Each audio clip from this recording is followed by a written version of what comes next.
started. Drew is going to read our introduction for us.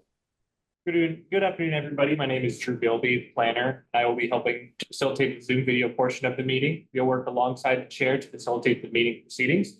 I have a few housekeeping items for this hybrid meeting.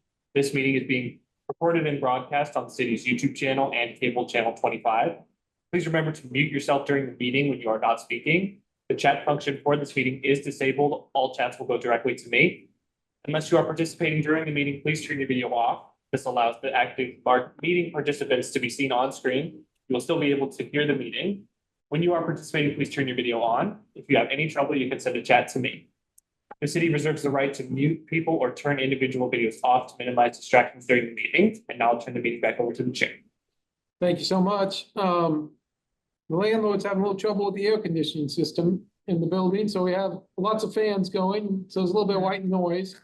But hopefully, if that gets too hot on anyone, let us know, but we're trying to keep it cool in here.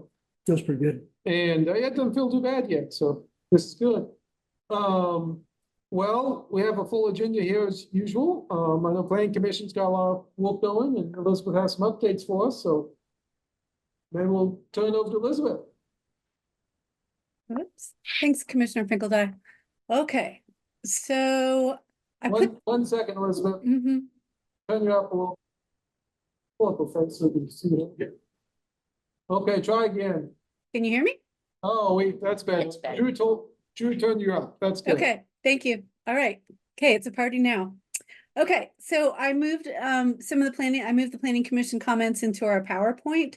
So let's just go through and talk about what we've got here. And I think we have a whole set of issues left from the neighborhood meetings. And I was wondering if the group wants to sort out and identify any issues they want to tackle and any issues that they don't want to tackle. I think that our instructions were to get comments, but not that you guys necessarily have to make changes based on those comments. So, yep. Well, we know Phil has a topic we're going to talk about. Michael, you said you had something. Is it related to some of the neighborhood comments, I assume? Related to? Not really. Okay. Just you or me. I don't have one, so maybe it's you. Oh, Phil Struble. Okay, there we go. That's the whole zoning district we're going to talk about, maybe. That's right. Or minimum, so we got that in there. What is yours related to, Michael? Likewise. Bikeways, okay. Well, we have some mobility on there that the planning commission talked about, so that might be a good time to bring that up. Yeah, so while we walk through, I saw your PowerPoint earlier, so I thought it was a pretty good way to walk through some of these issues, and then we can get to some of those at the end. Okay, so before we jump in, excuse me, sorry. I wanted to let y'all know that we have the first draft of what we call the major changes table put together. So right now it's a spreadsheet that identifies, I think, about 50 major changes that we've made to the code, working through it as a steering committee. And so I have shared that out for some comments to see if we missed anything. And then when I get it back and get it polished up, I'm going to send it out to the entire steering committee so you guys can comment on it. So you'll have that early next week. Yep. That changes from V1 to adoption or from current code to the LDC? Start to finish, very beginning current code to where we are right now. Just so you guys can tack it on your walls later and you can put like gold star stickers on it or throw darts at it, whatever your mood is that day. Okay, so let's go through schedule one more time, just for everyone. Yesterday morning, we had a 7:30 a.m. Planning Commission mid-month meeting. We talked about mobility and connectivity. Steering committee member, Mr. Allman, was there. And I think that's probably what we're going to talk about a little bit more today. We have another 2 meetings coming up at the end of the month, August 26th and 28th, where we're going to tackle all things residential development. So that'll be districts and uses, the site and structure standards, lots of density discussion, I'm sure. On September 11th, we'll have another early morning mid-month meeting where we're talking about landscaping and environmental standards. September 23rd is all things commercial development, so that's the complement to all things residential development. And then as of right now, we anticipate September 25th is going to be wrap up and adoption vote. You can see on the slide that we have one more steering committee meeting in here on September 19th. Okay, so I'm gonna go through all of these comments and then let you all direct what we want to come back to and talk about some more. And So- these were the ones we had seen last month to a large extent. Yep, correct, exactly, Cool. with the addition of Phil Strubel's comment, Okay. and a few things that have come out of Planning Commission. Yeah. So yeah, Okay. let's go pretty quickly through the ones we've talked about before, just, you don't have to repeat what we. Yeah, know so, about well, we resolved the grayed out stuff, so I'm just gonna leave that alone. I don't know, if you all felt as a group that dealing with parking, meant that you wanted to leave the occupancy limit at 5, or if you wanted to talk about that. I'm sorry. Excuse me, guys, I'm just coming off of COVID, still have the coughs. I also don't know if resolving residential parking took care of the duplex development problem, because we had tied those three together. We have heard comments from the Alvamar residents about their loss of the use of the golf course and the impact of potential residential development in the existing neighborhood. I'm not entirely sure that this is an issue for steering committee to solve. It has to do with the zoning on the property that is right now the golf course, but I wanted to make sure it was in there in case anyone wanted to take it up. We've kind of talked about throughout the length of the project, the concern that increased density will be concentrated in certain neighborhoods. We have heard the comment that leaving the R1 district in the code doesn't align with the city's goal of encouraging more density. So this is the flip side of the density discussion, that the R1 district should be limited or taken out of the code. So Phil, I took your summary paragraph clip from your letter. I'll share that with everyone. It's a pretty concise statement of your suggestion that there won't be enough opportunity for single-family detached development on a sufficient lot size in between the R1 and R2 districts. So perhaps there should be something in there that would probably be whatever the RS7 was, is my guess, but that's something that the group can take up. Then we heard the floodplain and stormwater comments, desire to completely prohibit development in the special flood area and wanting more public administration of floodplain permits. In procedures, we heard a request from LAN to increase the appeal period for administrative decisions, and that was specifically decisions on site plans, I believe, from 9 days to 14 days. And require public notice for by right approval. Planning Commission took that one up on July 24th. And they recommended the second bullet. They recommended adding notice for 1 and 2 unit building permit applications, but not extending the window for appeal.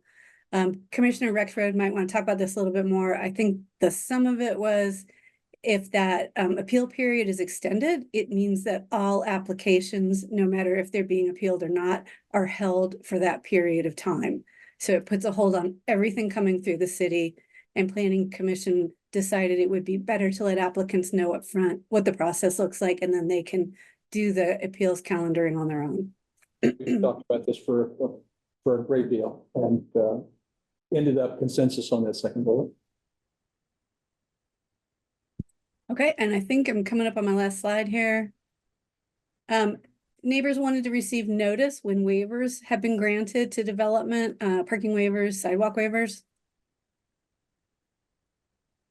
Let me see. Oh, and then so this is the list of comments from comments on the draft. Many of these come from steering committee. New development at the urban edge and annexed areas should start at an R3 density. Reconsider the role and impacts of the urban conservation overlay, add criteria for parking or sidewalk waivers or variances, remove the owner occupancy requirement for ADUs and increase the maximum percent size of the ADU. And then there were many comments about language clarification, most of which we made. So here's Planning Commission requested changes from yesterday morning on mobility and connectivity. So that's the chapter where we say that we want a multimodal system in Lawrence, so people can bicycle, they can walk, they can roll, and they can drive where they need to go with a relative straightforward route. And so Planning Commission has asked that we make changes to some of the applicability statements. It's not as clear as it could be that it applies to all development and redevelopment, with the exception of a couple single family or duplex project types. There's some terminology confusion, so we'll clean that up. There's a requirement for a circulation plan in the mobility section, and it can be waived in certain circumstances where the project is small and there's no surrounding infrastructure. And one of the planning commissioners pointed out that new development doesn't have surrounding infrastructure, so we want to clean it up and say it can't be waived for new development. We have a title edit. We had a long discussion, a good discussion about should we require an applicant who's creating a circulation plan to show the trade-offs that they made in designing the circulation for the site. So they could say, we opted to put in sidewalks instead of marked bike lanes in this area, or we opted to have cars driving through here and we decided that we would put pedestrian ways through the center of the parking lot.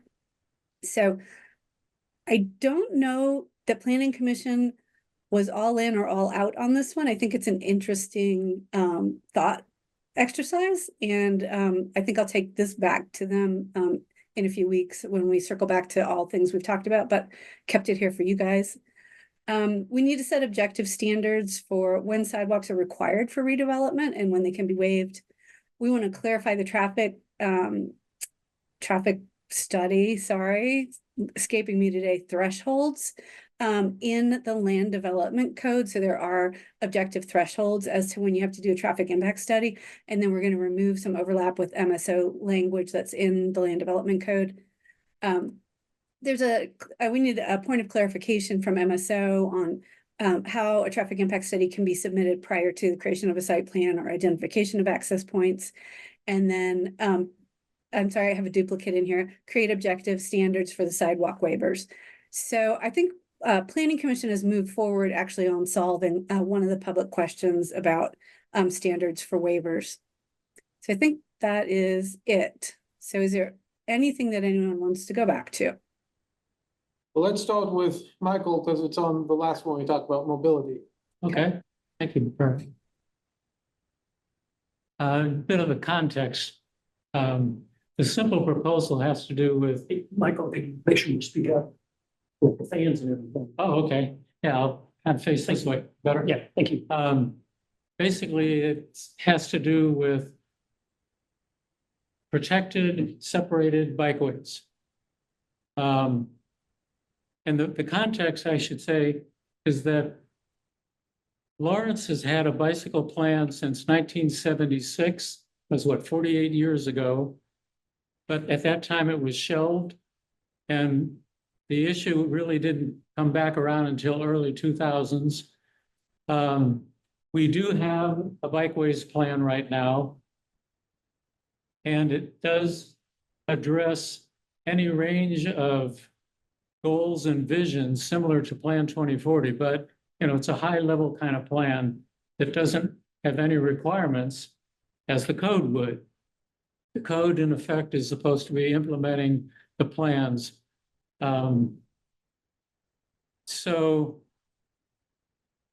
the issue for me is that right now it's an equity issue and a funding issue and a safety issue. Right now there are, let me get the number here. 78% of streets have sidewalks, whereas only 8% of streets have protected bicycle lanes. And that really is shared use paths, which are shared with pedestrians. They're not dedicated just to bikeways. And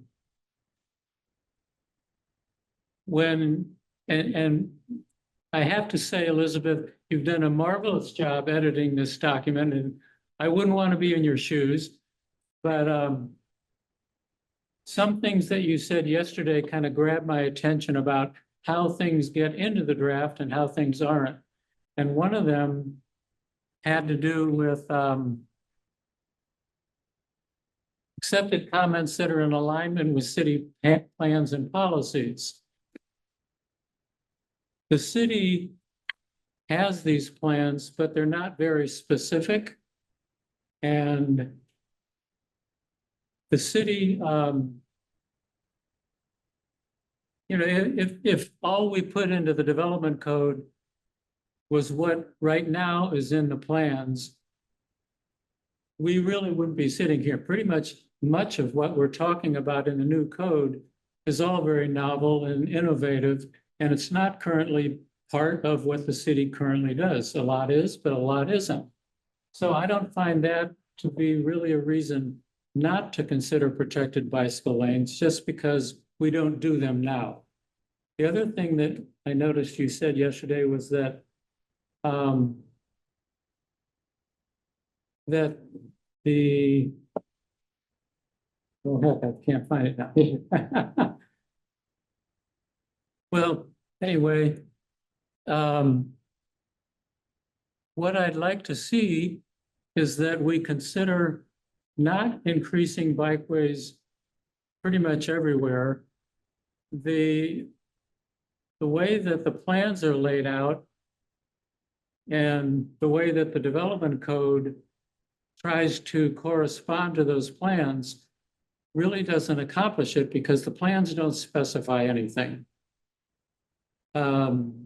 Also, trying to rely on city engineering design standards doesn't get us there either, because those standards are very flexible.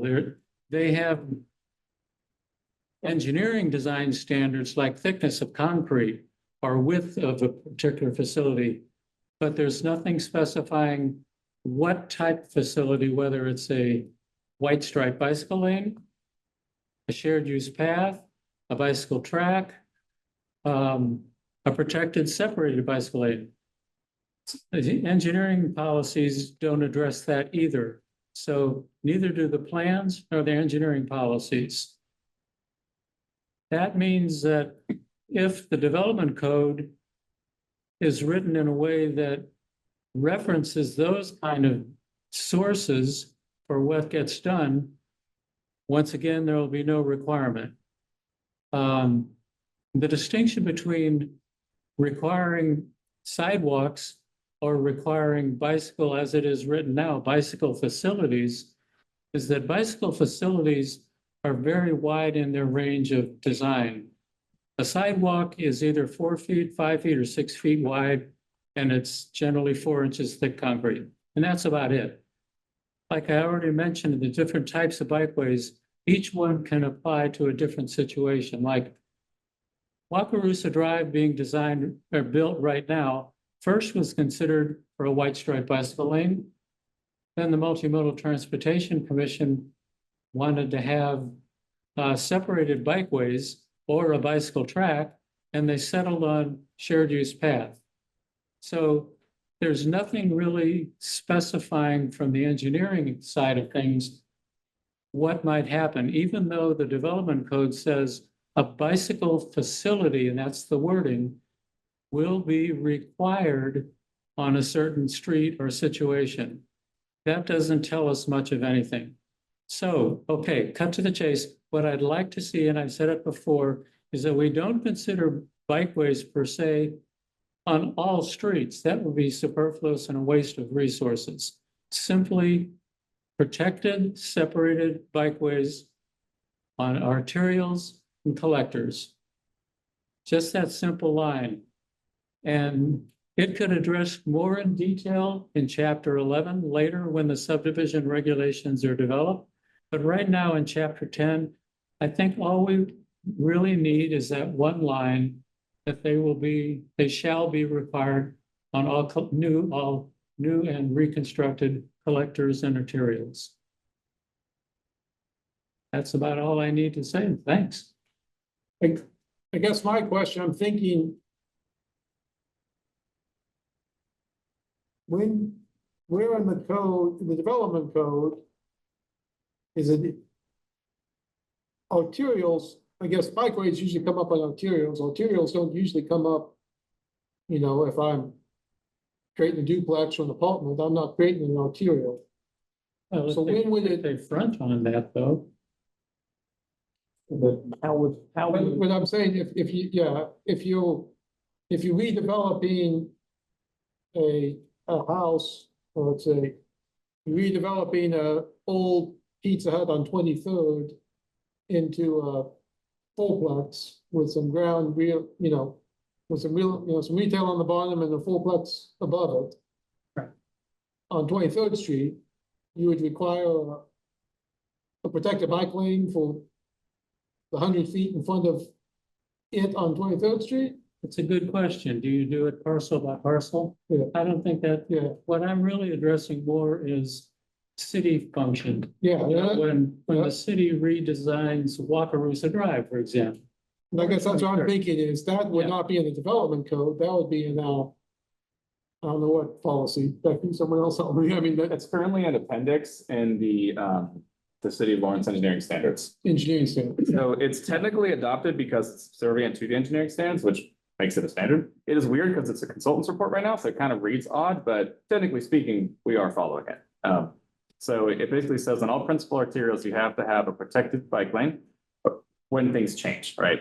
When you have a minor arterial buffered, a collector street standard, and a local, it's optional. So it's sort of already in there, and I hate to be the broken record saying this over and over again, but there's certain things that I don't know if they're really appropriate for zoning code. I feel like they belong elsewhere, like single versus double loaded corridors for apartment buildings. Like that's very much a building code thing, but it's very important to land use. It isn't really a zoning code thing, right?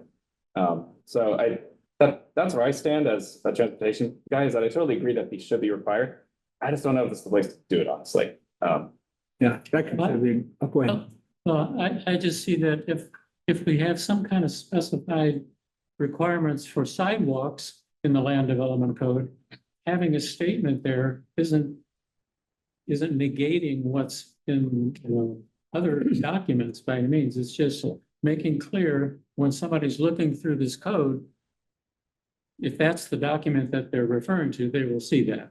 Would it be easy enough as just having a reference and say, hey, when you're doing a new subdivision, depending on what the classification of your roads that you're planning through subdivision, look at this document and that'll tell you what kind of bike lane. So if you look at that bottom paragraph, this is a conversation we had in planning. Yeah. And we got to the same spot. I think generally agreed with what Michael's described as something's desirable. At least no one expressed any opposition to it. I absolutely agree with it. But not thinking that it fit inside the land development code, we just put that, said, reference this bike plan. That's where policy's held. And then everyone can go work on that policy to make sure that any development, redevelopment that does occur, that it gets done that way. And of course, you have to actually I would execute. simply make one change to that statement instead of facilities, which I pointed out is too broad and generic. That in that situation, it would say separated bikeway. That's the change that I would make there. So I would caution against doing a transportation thing and setting a standard here when it may be evolving in a different document, because then you get the issue of different versions that don't necessarily agree with each other, which would end up requiring a text amendment almost by default if we change something in a much easier to change standard. Like it's much harder to do a text amendment for a code than it is to just update engineering standards. Which standard are you thinking of? The City of Lawrence engineering standards. So like that's more likely where changes to happen, and things might get more prescriptive over the years. And it would be easier to not have to have that kind of duplicated here. You know, like it's basically saying that in the standard. But would that engineering design standard use the term facility? I mean, we If it could does, then say, it's too generic. we could say bikeway instead, because parking facilities are covered in the zoning code. Yep, hold on. MSO told us to call it facility. That's their Oh. term. Do they distinguish between parking and moving? They did line edits in this section and they said it's bicycle facility. There must be some Department of Transportation thing, because like I would think of parking as a facility as well, especially long-term bike parking, which is definitely in this. That's kind of weird, yeah. I don't know. I can go back and ask him why we would go with a term that seems less specific. Yeah, okay. But we do, Michael, thanks, Nick, in this last in red that we added here and supporting MSO technical documents, those are the engineering standards that Nick was talking about earlier. So we're telling everybody, you have to follow the bikes plan and you have to go to the city's technical standards, which is going to tell you what your design is. Well, yesterday, later in the meeting, there was a mention that Sharon Ashworth brought up the question, if it says required facilities, then there's the choice by the city engineer of what that facility might be. So if that choice is open-ended, then once again, it's not going to be required for like a collector or an arterial. It's his choice.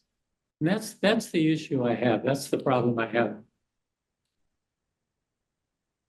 Well, I think we hear that. I mean, I guess I'm with Nick on this, that I guess I'm not ready to make a thing that says that they're always in every case a protected bikeway. Myself, I think leaving them in the standards is the place to go there, but other thoughts, anyone else? How they feeling about that suggestion? I think we have work to do on the MMTC, well, it's not called that anymore, and the MSO side to, We appointed you to that, so. you were the mystery person. To, I think at some point we're gonna have to firm up what exactly we're doing here, because it's sort of sad as, it's kind of like a thing, right? Yeah. Like we're not quite ready for it because we don't have the underlying documents and standards in a row. We have to start something. We're not there yet. Yeah. So I don't think, that's why I'm not ready to put it into this code yet. Yeah, I mean, it is totally inappropriate to put it in this code. I mean, redevelopment and new development has nothing to do with adding bike lanes to arterial and collector streets. Do you ever have collectors in your developments? We will have collectors in an occasional, Okay, but arterials, never. not a collector, Yeah. a major collector, very seldom. Okay. Arterial, never. So if you have a collector, would the Lawrence Bike Plan and MSO technical documents, if they said it's required, you would have to put separated bike lanes in? I think I'm still out on whether it's actually required or not. I thought it was, but I was asking the question, if it was Yeah. there, And Oh, really doubt it. developer, if you're putting a collector in a new development, would that be a forcing function to cause it to happen? if it was required, yes, because everything else in the engineering design standards, right, like is required as an engineer, so. And, yeah. and, as a matter of practicality, early on in the project, we meet with David Cronin. And one of the topics of conversation is always multi-use paths in and around the development. And he gives us a couple of ideas on how he would like to see it go through, and we try to incorporate one of them. It's pretty much a conversation, because none of that stuff is laid out, black and white. Yeah, that's still in progress for sure. I agree with. But the intent is always met. And David Cronin has made it publicly known that the shared use path, the multi-use path is not a bikeway. Quote unquote, it's a shared use facility. He considers it more of a pedestrian facility that is shared by bicycles. I can't comment. There's Yes. so much gray area in this whole question. Well, I don't disagree with that. I think like Gary, I don't think this is the place to do it. So I appreciate that. Okay, thank you. I have another question in the same section, if I can, for Elizabeth. Is there a definition of a circulation plan? Hang on. Just wondering how to fulfill a requirement for getting bikes in and out of a 12-lot affordable housing development. Yeah, I'm looking right now, Phil, to see if there's a definition, but Typically for something like this, we would leave it up to staff to define it in the application process. That's not something we put in the code. There is a definition, it's on page 185, describes the circulation plan, application site plan shall circulation plan that addresses street connectivity, emergency service, vehicle access, parking movements, bike movements, transit movements, pedestrian movements, accommodation, loading operations, turning radii, and traffic calming measures. Oh, you mean that in the standards in the section? Yeah. But that doesn't tell me how. Because I mean, your conversation yesterday was to add that to single-family developments. Other than single, or, you know, single lots. So when I have a small development, the bicycle circulation is from, you know, the garage to the street. Are we thinking in terms of all of our new developments are gonna have a separate striped bike lane?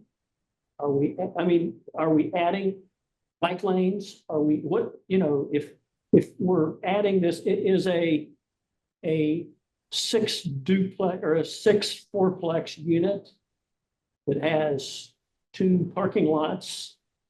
It says we have to show how the bikes are gonna get from the bike rack to the adjacent bicycle facility.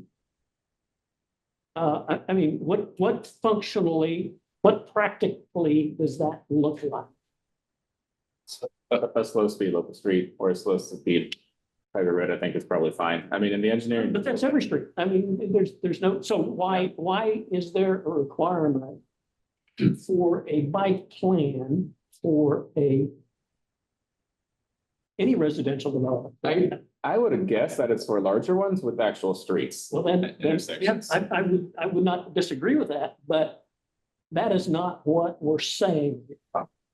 And All so, new development. Okay.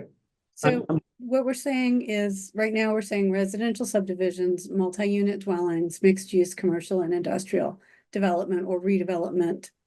And we are gonna carve out the development of, single-family or duplex on existing lots. okay, So if you're doing a subdivision, you need to show where you're doing it. and, yeah, so that's my question. Mhm. What's that animal look like?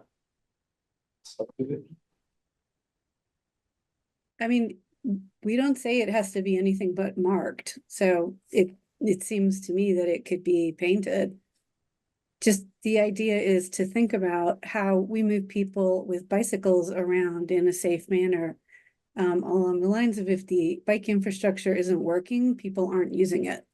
So if we shove it in the back of the development and say, good luck, then it doesn't serve the purposes of bicycle movement around the project or to surrounding projects. What change would you suggest? Well, I don't think, unless you have a definition of a bicycle plan for large lot, whatever that is, large multifamily development, I don't think any of this is appropriate for multi-unit dwellings or single-family residential development projects. How are you differentiating multi-unit and apartment? Can you clarify that? They're apartments, Okay, so it's not appropriate for apartments? not for small apartments. Okay, Question of scale. yeah, We're what's, talking- yeah, I'm sorry. yeah, so is it, if you're just one apartment building, you don't need it, but if you're doing multiple buildings in an apartment complex, then you would need it? I'm trying to get down to, what are we carving Okay, out? so, let's say, I'm gonna start at 100 apartment buildings. And then we can negotiate down from there. But I'm gonna start at a fourplex. Hmm. Because that's what we have, and we have people who live in that fourplex and have bicycles. Mhm. But you're not gonna really have they're gonna use the sidewalk And, that they get to their house. and they're gonna, yeah. And they're gonna So- get to the street Right, and they're gonna ride their bike to where they get to some bicycle facility. So doesn't that information satisfy the request for the circulation plan? That's what I want to know. They're right here, they drop off here. no, because I don't think it's So- a marked bikeway. Yeah, it's not a marked bikeway. It's a sidewalk, right? Right. And it's not marked as a It's a bicycle. driveway, then a sidewalk, then a street. Well, we then a don't bicycle. even necessarily have driveways because we've got alleys. Maybe that's an easy exclusion, just get out marked bikeways and just say all the development shall permit safe movement of bicyclists. And, I mean, yeah, Maybe what that animal looks like, as you said, I'm not, would be like at the links. Pretty much all the sidewalks are 10 feet wide. And that would, Well, then we need to change that, our standard. But we're adding in a requirement that says when I submit a project for anybody, I have to submit a plan. And we know from experience that plans in importance grow in what's required, and all of a sudden, instead of a red line plan that shows this is how bikes get in and out, it becomes this beast. And I just want to know what I'm going to tell my clients that the city is requiring them to do in all circumstances. That's what I want to know. I don't think it's necessary, but if we're going to make it necessary, we need to give the people who are developing in our city the information they need to know to meet this requirement. And there's not enough information here for me to know what to tell them. I mean, am I? Agreed. No, completely agreed, but we don't put that in the code. We have staff take care of development application forms, and that's where that information goes. So I think There ought to be a hyperlink there to tell me that says that here's where you go to. there will be Some of the eventually. like- Yeah. That all has to come later. Well, it shouldn't come later because this is a new requirement. We've Okay. created this new requirement today. Agree, but we got to get the code adopted and then staff can go through and figure out no, everything let's- that needs. We've taken all of the other application information out of this document. So there's no reason to put the application information in for this one. It comes later. Yeah, well, we'll just, I disagree. I mean, this is important. This is a whole new idea. This is a whole new concept. It's not something that we've done before. And so if we're going to create this, we need to drill down and determine what it is. I mean, we just can't wash our hands of it and say, okay, somebody else gets to take care of this problem. We're going to stick it in. So, I don't think I like it. anybody's washing their hands of it. So maybe what Phil is saying is if it doesn't have to be in this document, we should have made those decisions when we do adopt this document. So we don't have it now. So if it's a requirement, then we should know what the application process is when we adopt this land development. Let's track of what it is. So it doesn't have to be part of this, but we should know What's it? that it's, That's what what is we're the trying to figure out. circulation plan? What is it specifically you're objecting to? Is that in a new development that there be a documented bicycle circulation plan that we don't really know what that means? Is that what you're saying? yeah, generally, I mean, when we do a new multifamily apartment, single-family development, what is required of the applicant based on this section to satisfy the wording we have? We don't have any question about vehicular circulation. That's all pretty well known and the streets are required, that's all defined. There's no vehicular circulation plan required for developments. It's your street network. even for like emergency vehicles? Street widths, location, Any of that? ins and outs, how long they must be, how big. All that preliminary poles are. plan. Yeah. All right, those are, okay. That's all that information. And then in the review process, the preliminary plat goes to MSO and they review it in detail for their standards. In that case, it sounds like since you already have that all lumped into a single thing, then perhaps this could be as simple as a narrative in some cases. Because I think the intent, and Elizabeth, correct me if I'm wrong, but I feel like the intent of this is to make sure that developers who have never ridden a bike don't make bonehead decisions and make people jump upstairs to get, or up a retaining wall, or through the only path to get to an apartment building. I think it's kind of like that. I hear what you're saying though, and yes, for sure. But the way I've seen this and how it fits into the overall macro changes we're trying to make in our land development code is that it gives an appreciation to bicycles greater than what we've done in the past. I used an example yesterday in yesterday's conversation, or the joke that is Sharrows on Inverness between Bob Billings and 23rd. I mean, it's just, if it wasn't so dangerous, it'd be funny. But that currently is our approach to it.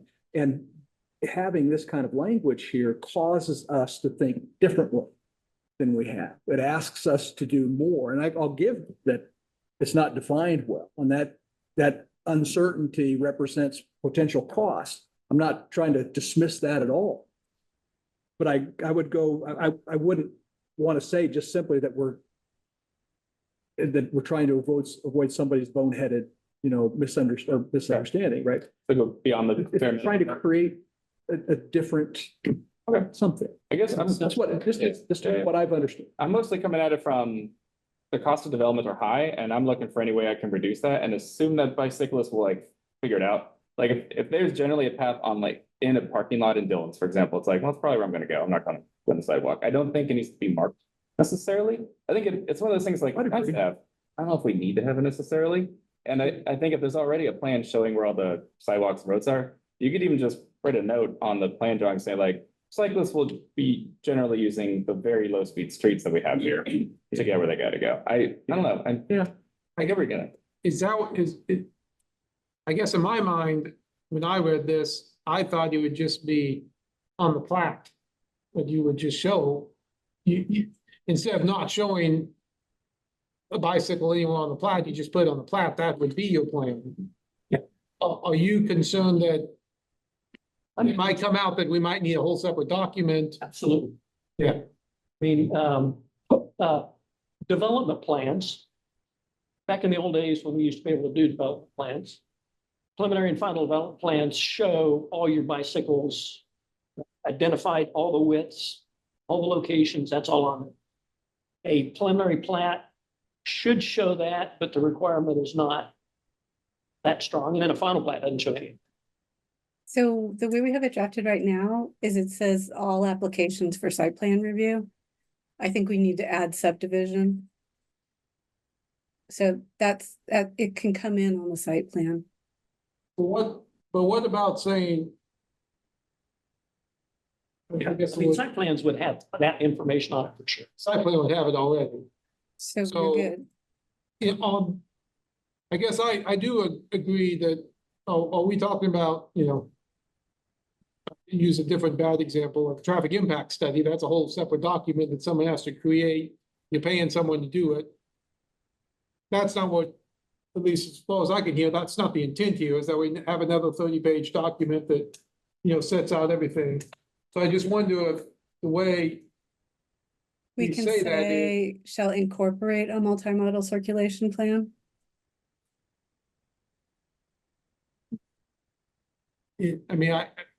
let's think about how to say that. I guess my thought was when I read this, it'd just be on the plaque, it'd just be on the site plan. Yep. It would not be a separate document. And I'm just thinking how we wouldn't say that. You limit it to sidewalks and streets. Take off parking lots, take off bike ride, just limit it to. You have to demonstrate, movement of people, bikes and vehicles, on sidewalks and streets. Why not bikeways included in that? So Elizabeth, I think you crossed off, Nick had a good proposal, but you crossed off too many words in it. Okay. I did? Okay, hold on, let Yes. me get there. Let me get there. Because we want to keep shall be served by, By safe, shall be served by, It's fine by me, but Yeah, I don't even know why you take that out. I mean, serve means external. Yeah. Like not internal. I think it's right the way she had it. shall be, well, Shall permit safe movement of bicycles. shall permit, okay, it's our map, yeah. all right, Okay. thank you. Yeah, I'm just up a couple of sections. Okay. Well, I think you get what we're saying, either I think Phil's right, if we're contemplating the whole separate document, let's see what that looks like. If we're contemplating it being shown on the site plan or the site plan or the plat, let's say that. And I'm not sure how to, I don't think we need to wordsmith that here today, but let's, you know what I'm saying here, right? So, Yeah, I think I got it. yeah, Tell me, Phil, if we switch it from include to incorporate on those two documents. Yeah, I can go with that. excellent.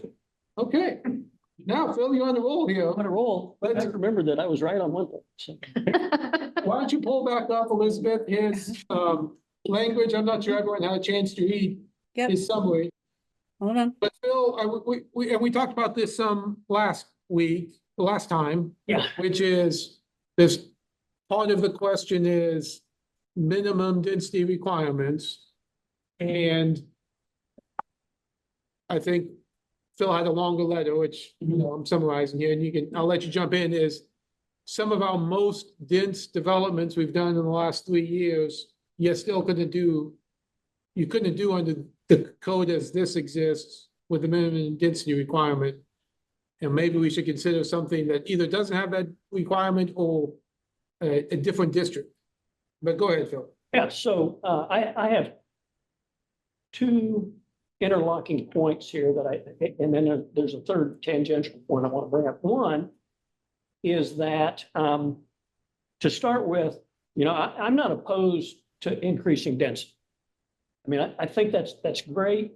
As a case in point, the hottest selling residential properties in the entire Kansas City metro area by far are 50-foot wide lots with 1,800 to 2,100 square foot houses on. I mean, they're outselling all the rest of the housing markets, hands down. That isn't a 4-unit to the acre development. I mean, that's still on those, regardless of the gross density or net density, those are still 3.5, 3.25. I mean, that's still really dense. And many of our clients are wanting to come in to and do those kind of developments. Case in point, Monday, I had a guy come in, he owns 1.2 acres that has 165-foot frontage on it. He can get 4 40-foot wide lots on that, and he's excited about building on those. That's still 3.6 units to the acre. That still doesn't even meet. So his property is rendered. He's either one lot, he's R1, or he is nothing, right? He can't meet the R2 requirements because he can't meet the minimum densities without coming in. I'm sure there's some kind of waiver process we could contrive. But the fact is that there's another piece to that, is the list of minimum densities and using density as a criteria for lots. Is density has nothing to do with the lots. It's in the section that has widths, heights, setbacks, blah, blah, blah. And then all of a sudden you have this piece added on to the end of it that has to do with the whole development. It doesn't have anything to do with the single family lot. And so that whole concept just constantly is problematic every time we try to lay out developments. And we're trying to meet, I mean, we want to get the densities up because that's what our clients want to do. But they want to sell houses in the hottest selling market they can. But we just continually run into these head walls of issues. We can meet everything else, but we can get a few bits and pieces, some developments, we can get over the 4 units to the acre, regardless of what our code says is dense.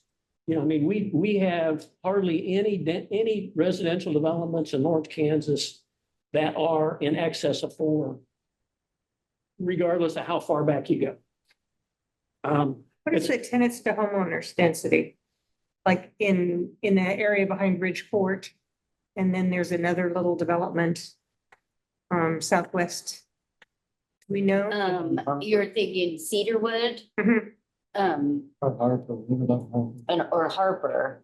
I know, I wanted to look at look that up and I didn't get a chance to, but, Yeah, I don't mean to interrupt, but and- those are some of the more interesting developments. They are great, and they may be over 4. Right. But as a practical matter, you know, we've got those few, but there are just as many others that we're trying to do that have the same kind of configuration. And because of the lot configuration, it just gets to be, Can you help me with the math on that? I said 5,000 square feet is the most popular selling you know, lot size. so 50, I'm, which one were you quoting? you started by, I thought I heard you say the most, the hottest thing in San Diego is 5,000 square feet. 50-foot wide lots. 50, I'm sorry, 50. Foot wide lots on the front. They're building about 1,800 to 2,100 square foot houses What does that translate into in terms of square foot?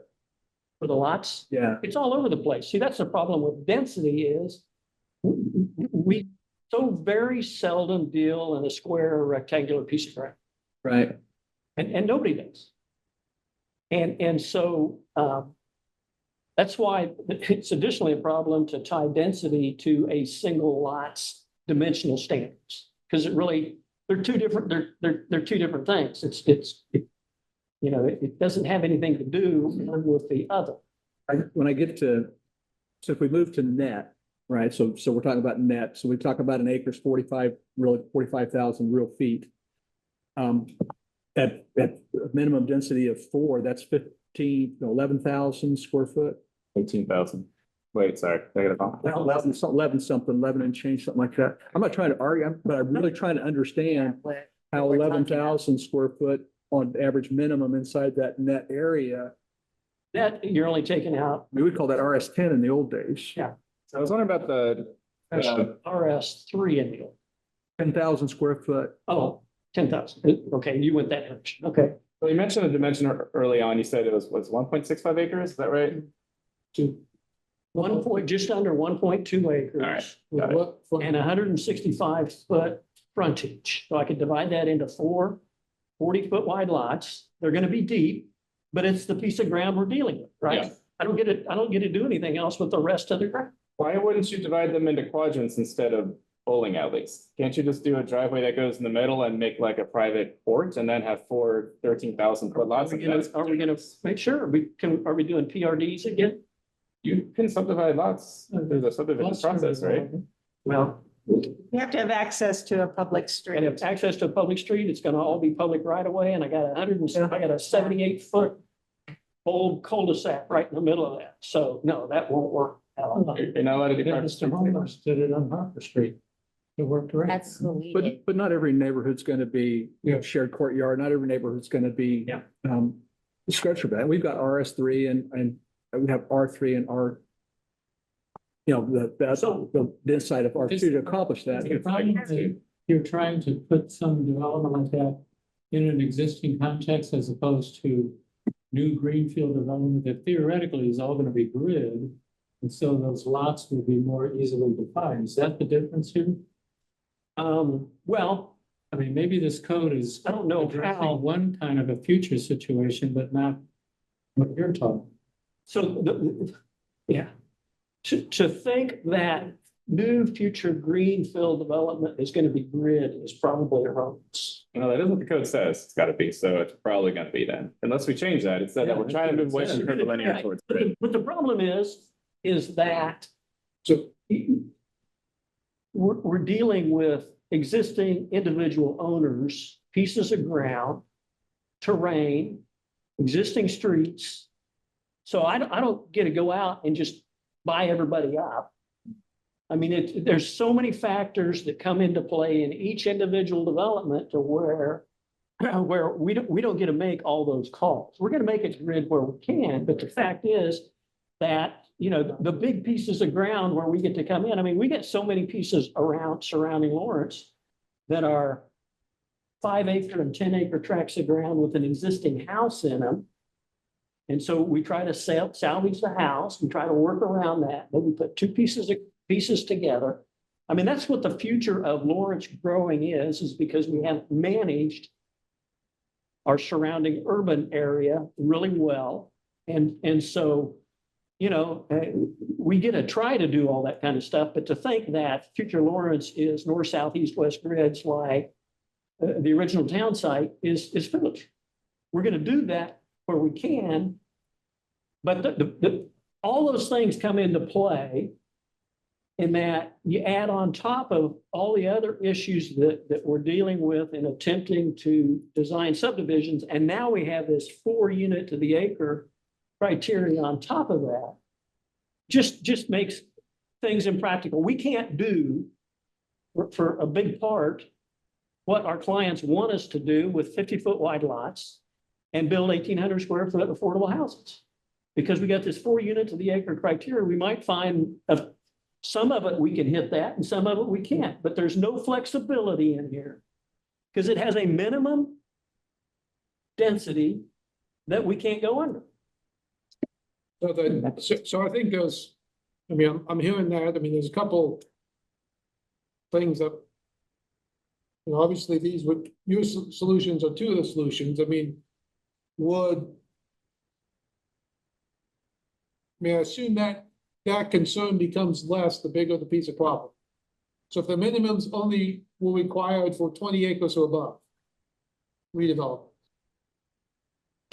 One, just to throw it out there. I mean, the bigger you get, the easier it is, honestly. With a caveat that if we plat it, we've got to design all the infrastructure for it. If you design all the infrastructure for it, you want to build it. So you're only going to bring in the way we're structured today, we're only going to bring in about 2 years worth of inventory at a time. So the other question would be, you know, another possibility would be, as you mentioned there at the very end, which is there's no flexibility here. It's a minimum density in all cases. Yeah. And that doesn't take into account all sorts of. So I wonder if in other places we say there's a, you know, a 20% waiver or something, you know, Single lot redevelopment. given Yeah. constraints, right? Yeah. I mean, But the other is there a waiver of that? I mean, I'm thinking about I mean, obviously, Phil, you know the pushback. The pushback is if we'll never get density if we don't have some requirement. And so where is there something in between there? I hear what you're saying, so I'm throwing out the range. Well, my question is it largely infill where this problem exists? So new development, how would new development? How about 5 acre new development. right? I feel like I would really need to see like a, Give us input, Like a I get it, right? Because you're dealing with odd stuff, you just have to figure it all out. And that's in no that different particular- on the periphery. And a case like that, you would say, well, certainly you would want to have some flexibility in what density would be, and I wouldn't have any heartburn with that at all. The last thing we'd want to do in this is actually prevent infill, prevent density, and that could do that, it's particularly when we overlay a zoning district on top of existing things, changes the calculus for that. That I completely get. New development, I understand a little bit less. If you want no minimums, new development zone R1. I don't know that you have to change what R2 is or create waivers for new development. If you want no minimums, that's what R1 provides. 10,000 square foot lots. You can go small. yeah, that's the minimum. There's no minimum. You can go as big as you want to. Yeah, so I'd be completely on board with what you're saying on redevelopment and insight. Completely get that. New, I'm not saying no, I just don't get it, the need for it. Well, yeah, and we've struggled with new versus, you know, what's new? You know, if you create something west of K10 and then someone builds 10 acres with a blank spot in between, is that new now? Or is that redevelopment or, Yeah. you know? Or to take a lightning rod, if you've got a golf course fairway that's undeveloped, is what do you call So Elizabeth, let me ask you. Yeah. One, is there the either size, some sort of minimum size and or some sort of flexibility? Do you see flexibility in this or is it minimum's minimum? So a couple things. I want to go back to a really small point to where Phil and Nick were talking about why are we doing bowling alleys instead of a grid? And I'm wondering how the city approaches residential shared driveways. I know there are communities that say you can do 4 houses off of a shared driveway, as long as it is, wide enough to drive a fire truck down or whatever. And I don't know, just looking at this, it says residential shared driveways are permitted when a recorded access easement is provided. Is that just for 2 homes? Could it be for 4 homes? Do we know what the upper limit is on that? Yeah, Becky? Went off memory here pretty well, but I can think of a couple of 4 and 6 houses that are off a shared driveway that have been built previously, where they've had a bit of a long, deep lot, but had that frontage in it. So I can think of one that's got about 6 and one that has 4 on it. It might be one of your projects, quite honestly. I can't remember now. But typically, we don't see a lot of shared driveways just by the design of it, but the code had previously allowed shared driveways as a design feature if it was desired. What about flag lots?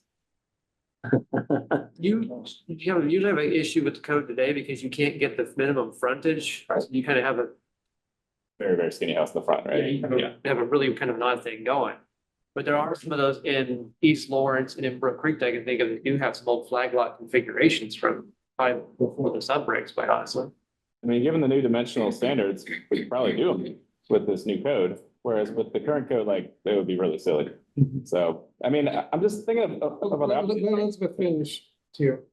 she had that point. Yeah, so my second point was, well, I appreciate where Phil is. I am hearing you say it can't be done. And I'm curious why we haven't heard that from other voices. We have taken this around to developers within the community and haven't heard you can't do it. And I would think if you can't do it, there would be more voices saying you can't do it. So that's my concern. We're hearing that this is not what your clients want, and I completely appreciate that. And I think that's a different story than it can't be done. I have a question for Gary. Well, can I want her to answer my question first, which is, Okay, is there any exceptions in this part of the? So we put in this bit at the beginning of the residential districts. Hold on, I'm scrolling up. Look away if it makes you sick to your stomach to scroll. Okay. So we added this minimum density section that tells everyone how to calculate density, since we've gone around about this a few times. And we say a detached dwelling unit is permitted in lieu of a 2-unit or attached dwelling unit in the R1 and R2 districts, even when the minimum density requirement will not be met. So we carved out that exception. So you can do the single family in the R2 and not meet the minimum density. And then I think we had one other exception in here. Infill and redevelopment as defined in section 2905F shall meet the minimum required density for the applicable zoning district where there is sufficient buildable area to meet the lot size. Where there isn't sufficient buildable area, so that's not the greenfield, this is the infill. Where there isn't sufficient buildable area, the property should be developed to the maximum density permitted by the allowable buildable area. So we did try to say this isn't everybody all the time, that there are exceptions in here. I don't know if this goes far enough, and I don't know if Phil caught this in the second round of reviews, but those were the 2 exceptions that we tried to build in to recognize the reality of doing the infill or the reality of what the market wants in R1 and R2. Look at that. That's all I right. know that. Let's turn that one off for our Is that language?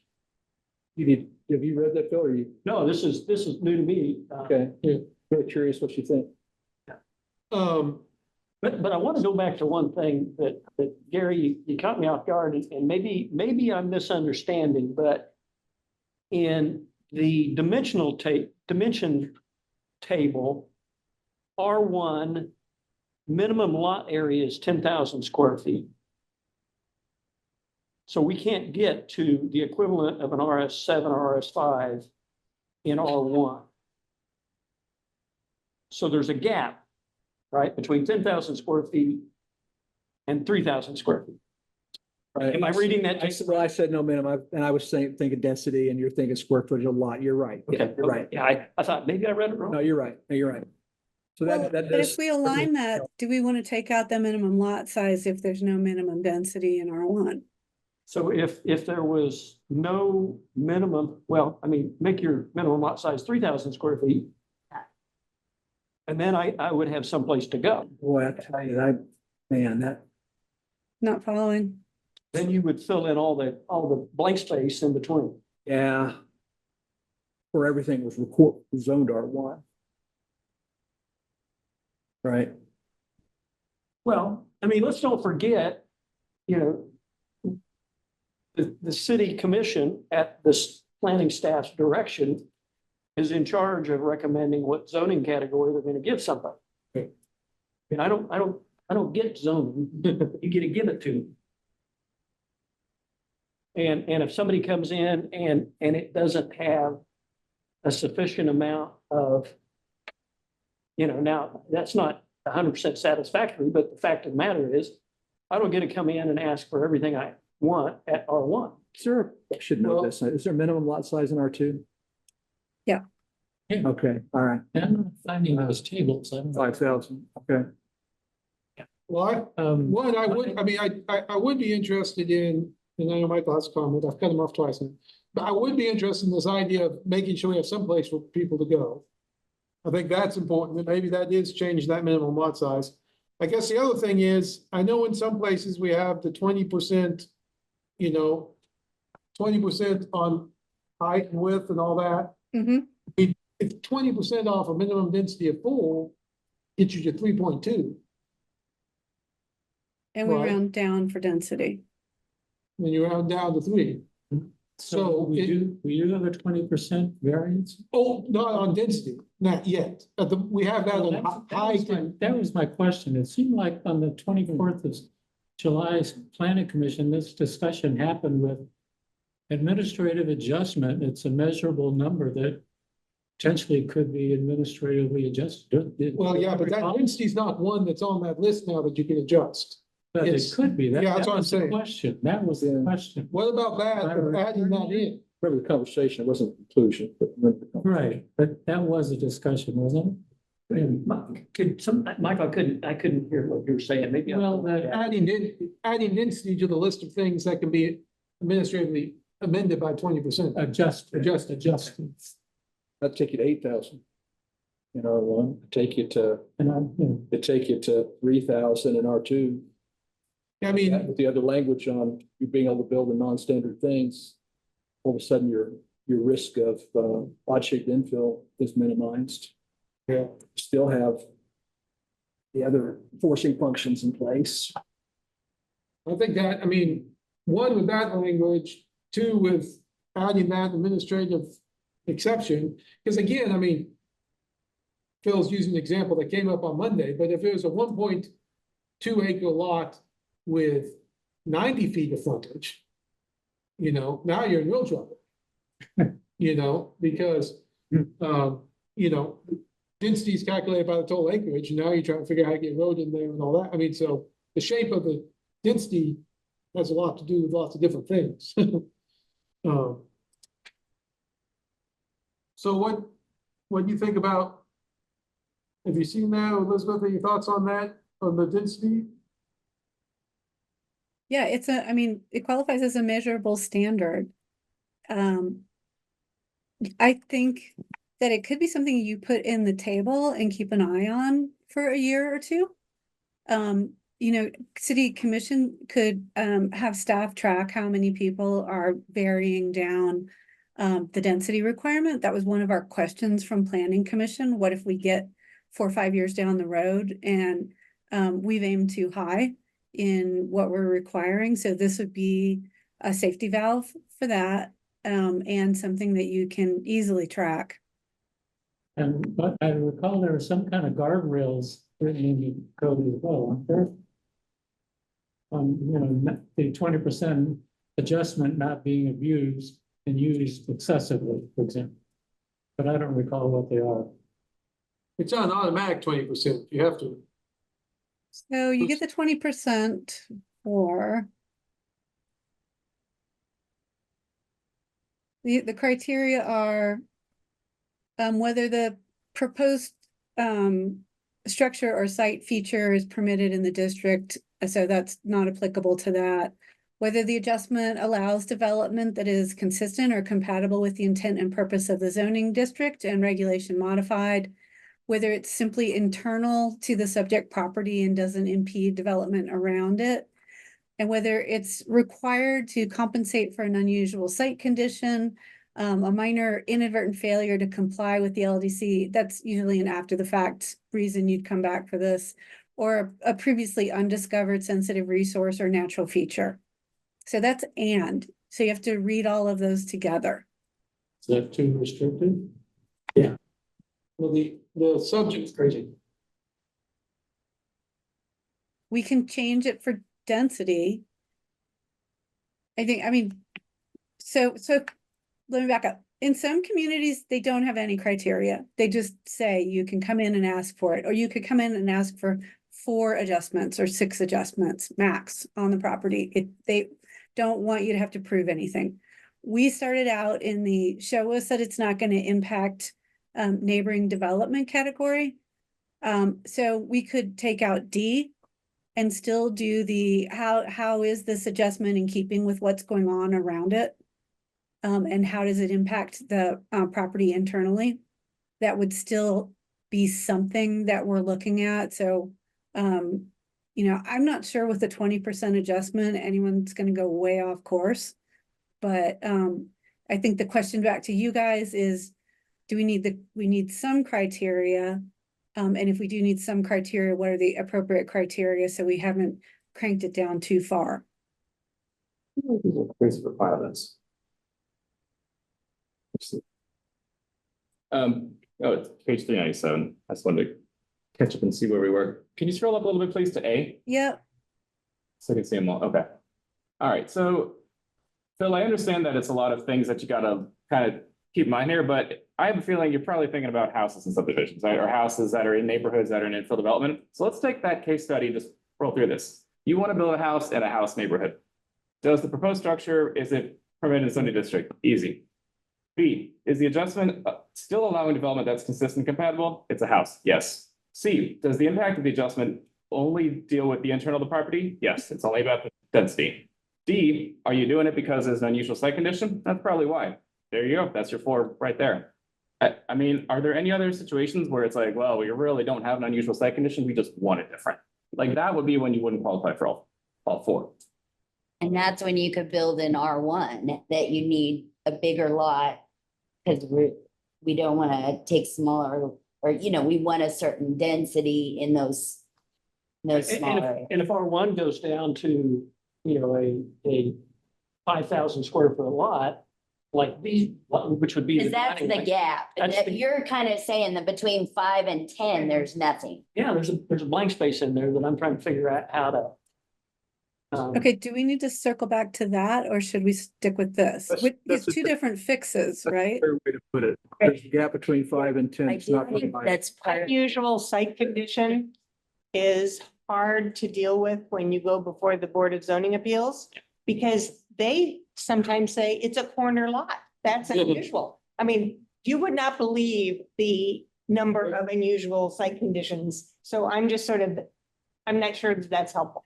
Yeah, and so I hear you, and I think what Phil is saying is changing the minimum lot size in R1 to 5,000 would fix it. You wouldn't be coming in for this adjustment, correct? Then we would cover all our, That would solve everything completely. I think that will solve everything. Wow, that- should we just wipe out the rest of the code then? I'm kind of confused here. Wait, did you say they were gonna decrease the minimum lot size in R1 to 5,000? Because that's the exact same as what it is in R2. Then what's the difference at that point, right? Minimum ones. Minimum R2. Well, I think that's where the density bites you, right? So if we do the R1 minimum at 5,000, you can go bigger. Okay. totally fine. Nobody's stopping you from doing that because you don't have a density requirement. 55,001 It's feet. weird, yeah. I think that, I saw in that I had heard from city commissioners all, we give you RS3, but then you build 8,000, because there's no minimum requirements, you build 8,000 square foot lots and you should, we didn't know that's what we were approving, but if someone comes in and says RS1, then we know what we're approving, and if they come in for R2, we know what we're approving. I like that better. I like this solution. Along with all the other language. And now, so if you have that, do you still need the 20% waiver on density or 20% variation on, adjustment on density? We got that. No, I don't think you do. And I No, I didn't do that. Do I need to do that? Are we still doing that? don't think when you do that, I think that new language that Phil hadn't seen about minimum density helps some too. Yes, what, remind me where that is so I can go back. It's, hold on, let me get the page for you. That could actually, in your one particular example, Mhm. this could solve that one example. It Doesn't is- solve some of the other examples, but. Section 20-303. I think that's a good catch, Phil. So 20, did we change? the- 203, 303. 2303. Sorry, can you see the top of the page? I can scroll down one more. Oh, wait, scroll down a little bit. We had to block. I want to read it. So So- it's this one right here under exceptions. This was the first one. Yeah. And then this one right here for infill and redevelopment. Did I hear correctly? The R1 minimum lot is now 5,000? Is that what we're thinking? Yes. I'm okay with that, just on principle. I like seeing smaller lots. I had it. Yeah. Yeah. If we're fairly satisfied with that, I had another question about R1. Okay, go ahead. That as far as equity goes, the question is on the agenda about somewhere about the differential impact of density on older neighborhoods, for example. And for me, that mostly comes down to the disparity between 7 districts that allow duplex, triplex, quadplex, and 1 district that doesn't. And so that will push more of the density into those other districts, except and not in R1. I would think for equity's sake, that all districts need to allow duplex, triplex, fourplex. I believe they do. R1 allows it. Hold Yeah, on. that 2-unit, but not multi-unit, which is weird because multi includes 2. I think that's one of the definitions I didn't love because it was kind of overlapping and weird. I thought we changed it to starting at 3. I'll get there in 1 second. That would make sense then. To do what? If Okay. multi-unit starts at 3, then they are not allowed in R1 or R2. Hold on. Maybe I should. All These are this, going faster than I can scroll. I agree. Yeah. Okay, R1, okay, speak up. detached, 2-unit, attached. The number is limited by lot size. So same thing, R1 and R2, same thing, and then the dwelling small lot is allowed in R2, but not in R1. I think Michael's asking about multi-unit though. So Okay. 3 and 4 unit structures are not allowed in R1 or R2. So yeah, multi-unit is 3, and so attached is gonna be, this is a little bit of building types. So attached is gonna be townhomes, Okay. multi-units is gonna be apartments. So are we saying we want to allow apartments in R1 and R2? Well, yeah, Yeah. I was suggesting duplex, triplex, quadplex, but I'll. Well, but those are detached, or Those are attached. Those are detached, so fullplex is a dwelling attached. Yeah, let me go to definitions. This gets, I yeah. just need to add pictures for My this. understanding was that triplexes and duplexes were allowed in R2, right? Yep. Thank you Yes, guys, multi-unit versus 2-unit versus. yeah. That's it. I think we need to make the definitions So we might, confusing. it's confusing, yeah. So, It doesn't, something similar, don't we use those definitions now, attached, multi-unit? Yeah, they're in the code currently. I couldn't say they identically carried over to this one, but we've got attached, detached, duplex, Here we go. dwelling, and I'm missing one or two that I can't remember. So to bring up another parallel topic is if we're gonna take R1 down to 5,000 square foot lots, should we be mapping RS7 and RS5 to R1, not R2? Would include RS7 in the mapping to R1. I don't know about R5, RS5. Imagine having 6 zoning. Wait, if we do that, we're losing the, so we just changed the R1 to 5,000 and larger without a density requirement, without a minimum density requirement. If we map the R2s to R1, we've wiped out the minimum density requirement. I wouldn't, Yeah, I'd back up off. I Yeah. wouldn't do that. Just wanted to clarify. Okay, so can we back up 1 second and we can come back forward to that? So we have the attached dwelling as 3 or more units, including townhouses, triplexes, fourplex, and stacked flats. It would have to be a triplex stack. And then we have multi-unit as 3 or more units that share common walls or floor and ceiling with 1 or more units and includes apartments. So I understand the equity question. I think if we do that, if we said we're gonna do that, and R2 is a minimum 4, max of 6, I think you pretty quickly run out of you hit the top of density pretty quickly.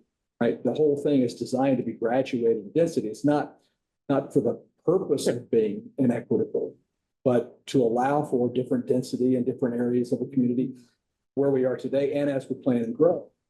I just didn't want to see one zoning district that had only single dwelling lots. So you'd have to accommodate that, you would have to change the density along with that. Change the density along with that, you're basically saying, well, this zoning district. Well, I think these are 2 sides of the coin of the discussion we're having. Are you saying, Michael, that that the city shouldn't be allowing single family development in the future? Or that it should be that in all districts, you can do something in addition to that? Be a mix in all districts. Yeah. So, okay, so we are saying now in all districts, you can do something in addition to single family, but we have graduated it up. So Yeah. there will still be districts that are relatively lower density or single family detached. If our goal is mixed use density, then they should be allowed mixed use everywhere. I think this gets at that issue of we're not used to, in a development, having a couple of different zoning types. Or, you know, Yeah. that our development has R1, R2, and R3. But I think Elizabeth has seen that all over, and that's how you do that mixture in one development, is you define, you know, those zoning types in that mixture. It's a mixture. And so then you do have a mixture, and it's okay to have the single family, the one that only allows the single family for those units. But Yeah, it's like Brad said, meetings ago, we want to see a street with a duplex, single dwelling, coffee house on the corner. I think I can't remember how you said it, but a mixed use. You know? And But so we don't force that mix. That's the other piece of what we're up to. We allow the mix, which it's doing now. But what we've seen happen sometimes is it isn't that it stays mixed.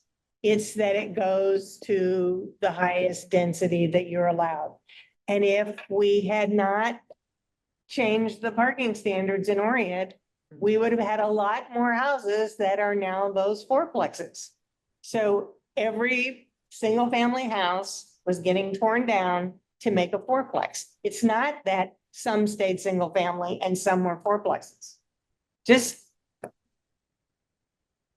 Some neighborhoods probably have more demand than others, right? Or it has a lot more demand than, say, East Lawrence, which is demand. No. You know. No, it doesn't have anything to do with demand. It has to do with they thought the dorms were gonna build there and they allowed higher density. East Lawrence was getting duplex development until we changed the zoning to make it back to single family. It was zoned RD, right, for. Yeah, residential dormitory, Yeah. 7 units per lot. Okay, so Yeah. some people are saying we should allow all types in every place. I think it's Senator is saying maybe we should allow everything and everything.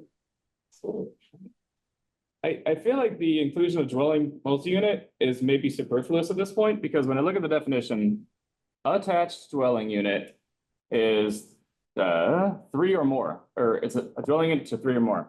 And then multi-unit is a structure that contains three or more. They seem really similar. There may be some distinction I'm not seeing, but Yeah, no, it's so this is a weird place to be in a code. We try to do attached and multi-unit separately because attached may end up being on individual lots as for sale units. And the multi-unit is typically not that way unless someone does a condo that looks like apartments. And so when we try to allocate the residential types that go in the individual districts, we try to recognize, the development patterns that we think we're going to see across the community. And so, we could say everything goes everywhere. And, it's just a matter of different lot sizes. I don't know that reality is gonna work out that way. So, it's very uncommon in a code to allow everything everywhere. And I'm sorry, I'm trying to do this one on the fly right now. But we typically do say in the code, we're gonna allow neighborhoods in particularly greenfield neighborhoods to develop differently, recognizing that different people are gonna wanna buy different things. So we don't want this to be one size fits all any more than we want the rest of the code to be one size fits all. I think that's accomplished with the density maximums. Like, you can have multi-unit dwellings, but there's only so many dwellings that can be in those units in the sparser zoning, so districts. Whereas in the denser zoning districts, yeah, you can still do multi-unit dwellings, but they're gonna look very different from the ones that are in the R1. Simply because you do have density minimums and different dimensional standards. It seems like that control is sort of built in here. I hear what you're saying. So I'm going to jump to my next concern, which is an emotional appeal. If we allow everything everywhere, are we spiking this code at the end? Is the community going to lose its mind over that? We're already kind of allowing everything everywhere with this table, right? I mean, Well, How many we've got some the difference between the dwelling attached and the multi-unit is those attached are gonna look different typically gonna be more not architecturally, but more bulk standards in keeping with the neighborhoods where they could locate. And yeah, in my mind, I think of in a form-based code, attached dwelling, you can have you see this all over in urban 3 and stuff. You have a $600,000 single-family house next to a $600,000 triplex. And you can't tell the difference. It's probably an $800,000, $900,000 triplex, but they look the same. Which, hey, form-based says that's good. That's all attached. No one should care. But if you have a house next to a square rectangle apartment building next to a house, that feels different. So I think we're trying to separate that kind of form-based attached from it's kind of like going towards a little bit of a form-based idea here that will allow attached density, but we're not going to allow a multi-unit apartment building. I agree with the intention, but I don't think that's what the definitions say. Okay. The definitions really make it sound like it's literally just 1 to however many you're allowed to units that are connected by shared walls or ceilings and floors. Well, Kind of the same thing. So like if there's a difference, and that needs to be made very clear. Okay. Right now, it's not at all. So you're saying sorry. Cleaning up the definitions is going to increase the comfort with the difference in these two dwelling types. I think so. And I also I forgot think we to might say, need to add a graphic, actually. So go ahead. I think there's another built-in control here. That third line, dwelling interior or non-ground floor, that is basically prohibiting up-downs. So you can't do an up-down in the R1 or R2 district, but you can starting in R3 and more dense, which means that even though dwelling attached accounts for things that could be stacked or side by side. You fundamentally can't do that because interior or non-ground floor is prohibited in those. That's kind of what I heard Brad say. Okay, Yeah, let's clean up those definitions, but I think Okay, we'll, okay, it's all in close to the same thing. yeah, all right. because that would be a distinction that, yeah. Yeah, that's the distinction, I think, Okay, we're making progress here. but it wasn't in the definition, yeah. Oh, yeah, let's talk about the appeal window. Michael, let's talk about that. Planning Commission sounds like they stuck with the 9-day window and additional notice. We had a long conversation. We talked about that here, I think, last time, and we're leaning towards the notice over changing the appeal. Michael, what did you want to say about that, or you? I just want to make sure we talked about it. Yeah, I think planning commission said that notification would be after the application. What is the sequence? It was consistent with what the steering committee put out before, and that was, we had a discussion about making sure that there wasn't a require for notification before an application, because there really wasn't anything to notify. So at the time of application, notification to go out. And it wasn't unanimous, but it was strong consensus that we weren't going to add additional time Or a meeting. for appeal, because we were putting it on the front end. And that front end would be an invitation for the neighborhood meeting.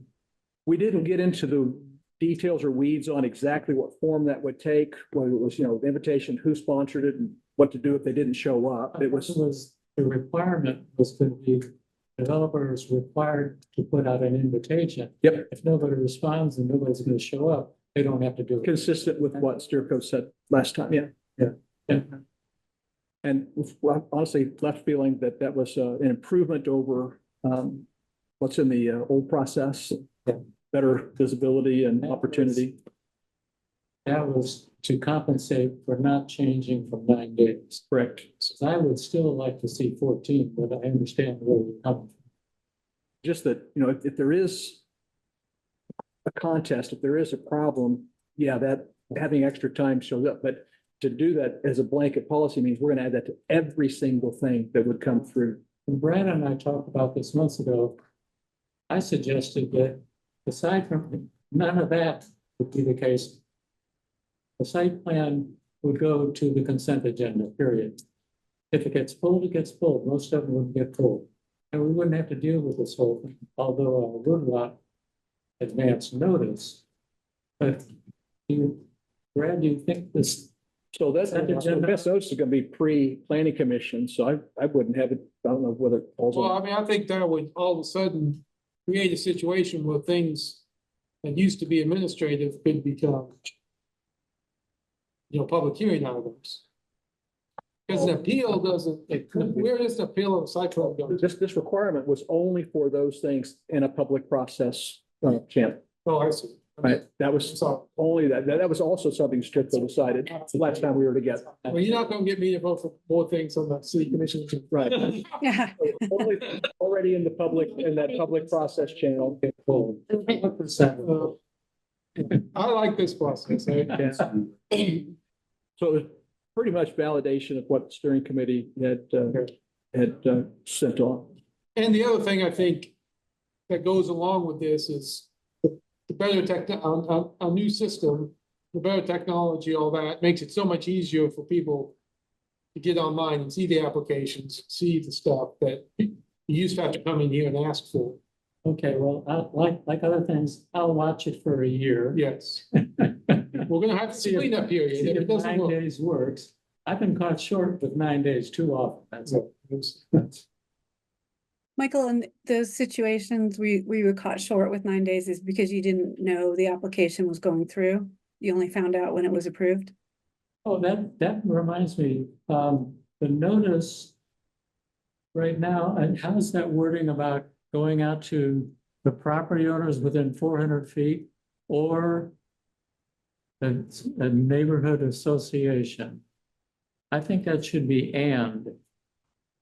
Because one of the problems with at least my neighborhood right now is that unfortunately, we don't have a president.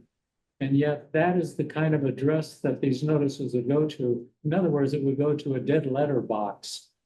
And so if it's property owners. How are you and president of your neighborhood? I can't, you know, I don't apologize for that. Sounds like- But if it's an and or notice goes to both, I think that would take care of that possibility.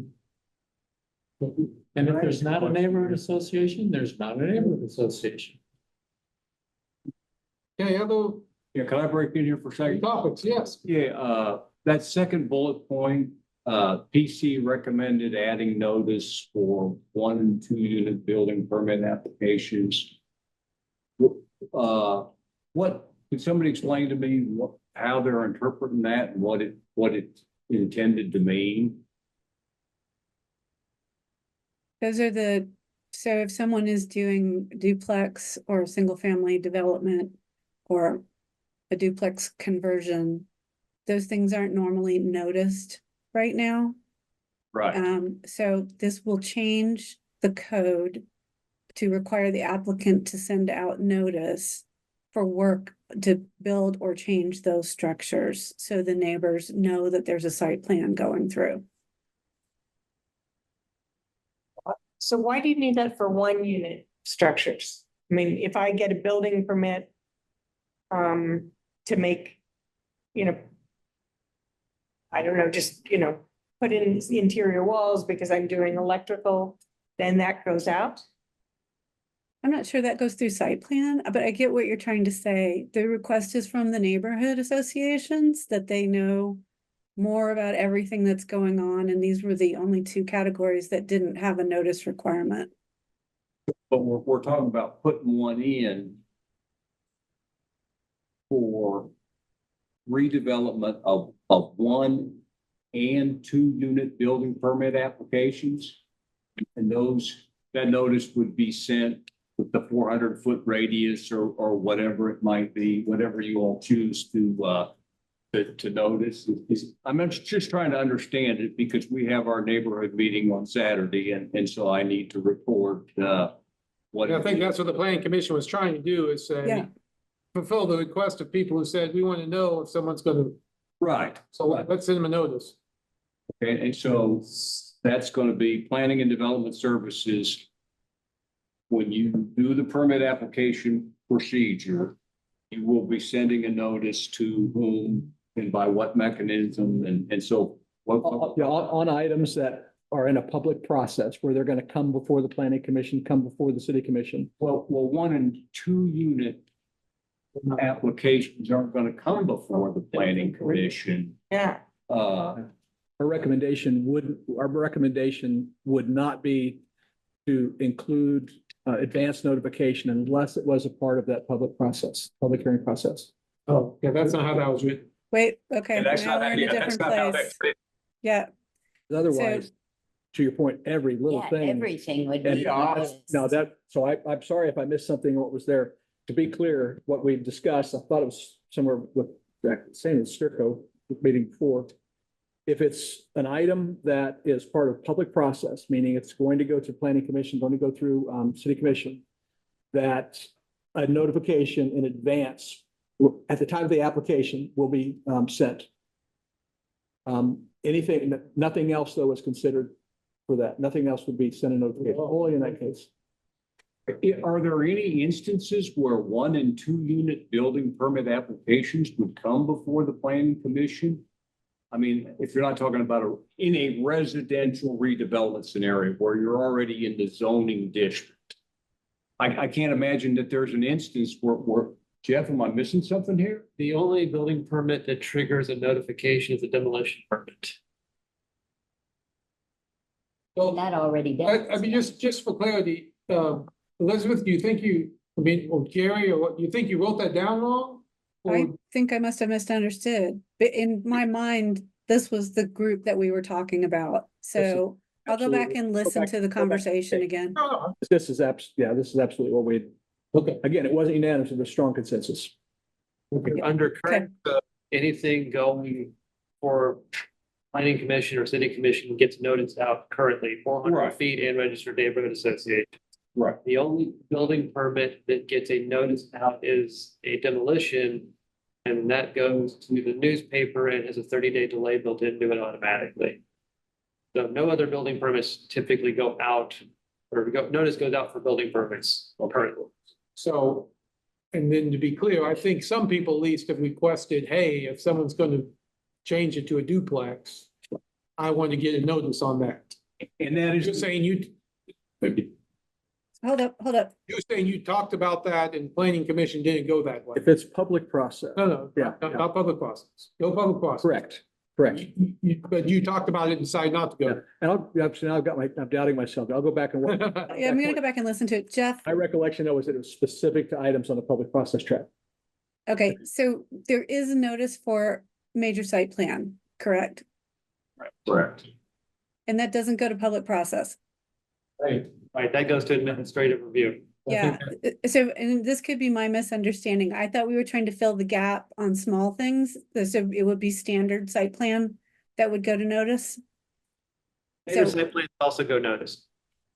Okay, and so then if I'm doing 1 or 2 units, I'm not even standard site plan, and that's the category that doesn't go notice now, right? Duplexes and townhomes, increasing density and residential redevelopment don't require site plans Under current, under the proposed code. I don't remember the detail now. I don't think there's. Yeah. Site I plan. think I got it wrong. I'm gonna have to go back and listen to the planning commission. Okay, but one option, I mean, I think Phil, what you're saying is one request is forget public process. Right. Get site plans. If you're converting from single family to duplex, we should send a notice. I think that the neighborhood, I'm only speaking for Yeah. my neighborhood, okay? The concern is that if we're gonna have redevelopment, even if people choose, as people typically do, not to do anything but grumble about it, they would like to know, okay, that there is gonna be a redevelopment on this parcel, which is gonna move it from potentially single-family detached to townhomes or whatever. That's the triplex. Yes. Change in density. Change in density, yes. And the thing is, if you wouldn't know without that notice that you want to have an administrative appeal. So if the question, you're saying, well, here's a problem about parking on this street already. And so somebody's saying administratively, we're not adding, enough parking for this, then there's no way to appeal that decision because you don't know, you haven't been told it's happened. No, you get told it's happened, and that's when the 9 days triggers. When do you get told that it's happened? No. No, No, you don't. If the If site there's no plan, site plan, no no site. site plan. So you don't get told that it's happened. The point is, but there's nothing to appeal. Nothing You to haven't appeal, so appealed. why are we getting Well, everyone all grumbly when they have no? I think there, people are of two minds there, Rebecca. Some people want to know anyway. And I would include myself in that category, but there are others, I'm not alone. Some people want to know just so that they can grumble to Brad or whomever, even though they know that they don't really have a lot of recourse. That they want to feel like Sure. like they've been informed. Okay, and that they can make their voice known.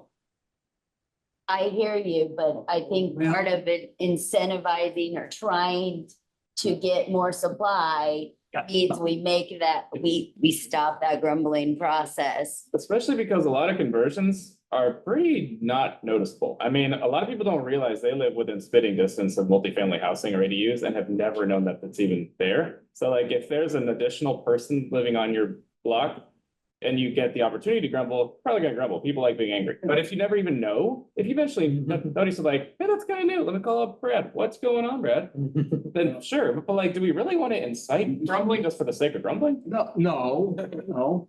But I think that transparency and engagement would suggest that you provide the opportunity for those who are interested. Nick, If somebody's building a single family home on your block, do you get a notification on that? Yeah. Does that Yeah. bother you?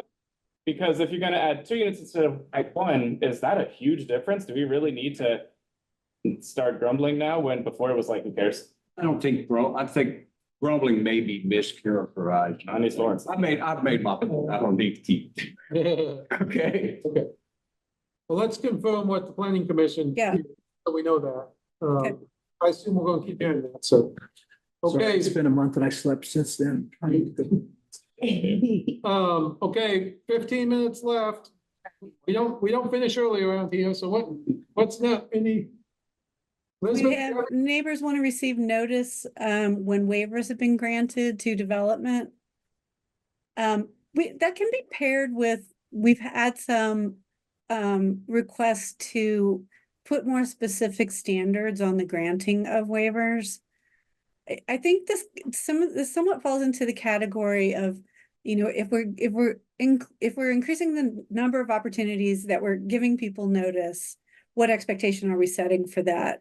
Rather, if we put objective standards in the code and say waivers can only be granted in these situations, because it's a little more wide open right now, then that should be enough to guide a process like that.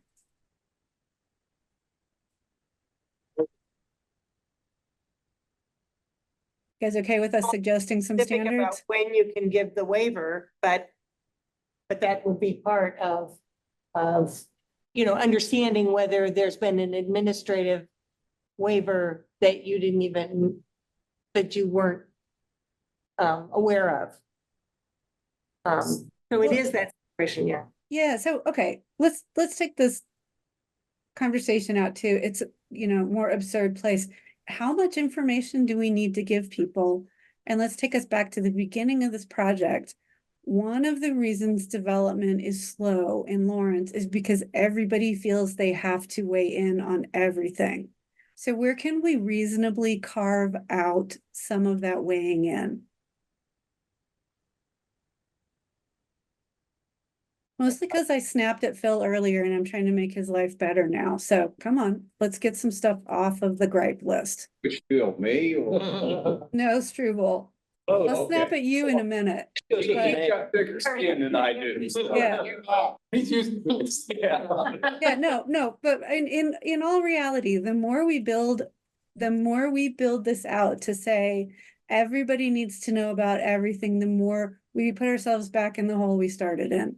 So how much do we really need to tell people about what's going on?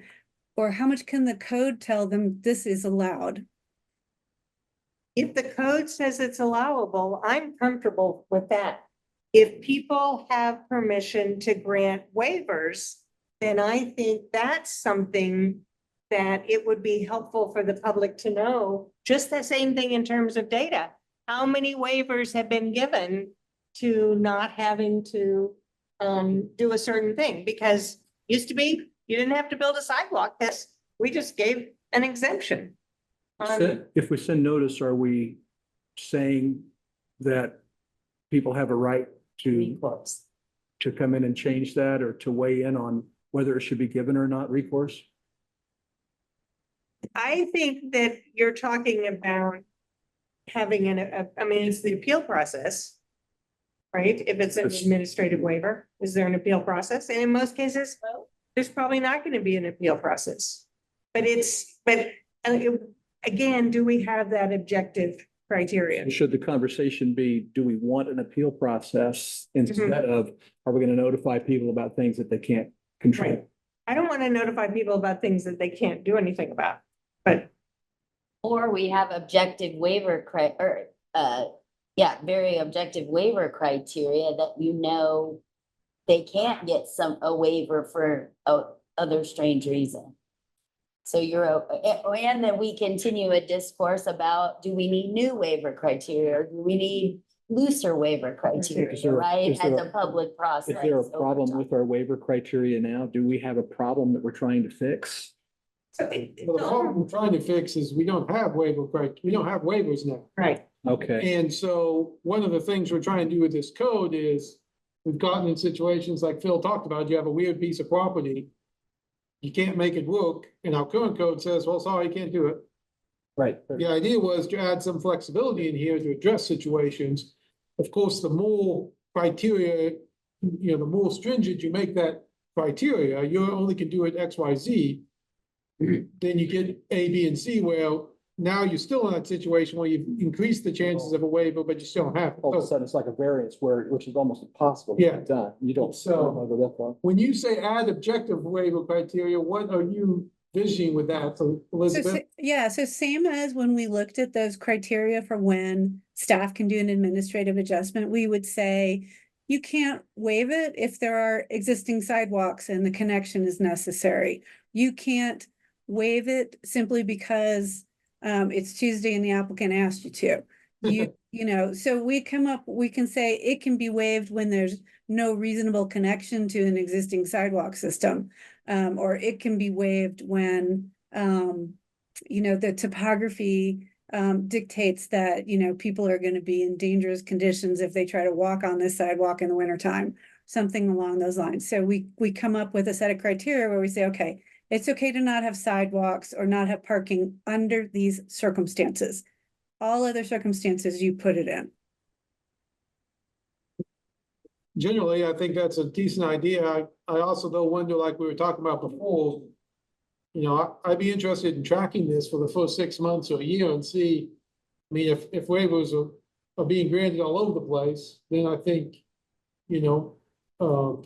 then you might have the rule wrong. If it's very rarely being done, then, so I guess I hear what you're saying. And I guess I'm generally okay with some restrictions, not just wide open, but I guess I'm a little concerned about going too far on that until we get some experience with the code. Because I think the other thing that might happen is we have this brand new code and we get some conflicting provision in there that until we get it fixed 6 months later, we need some ability to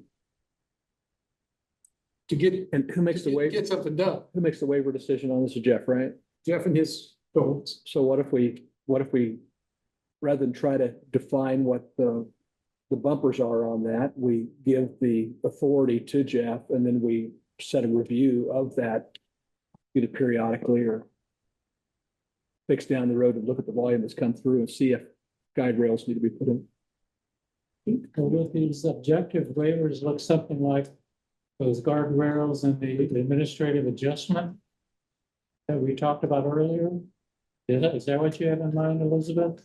So it's different situations, I think, in theory, we could say someone, before they ask for a waiver, they need to ask for an administrative adjustment and see if that gets them there. So we ask you to take the lesser route, the lesser procedural route.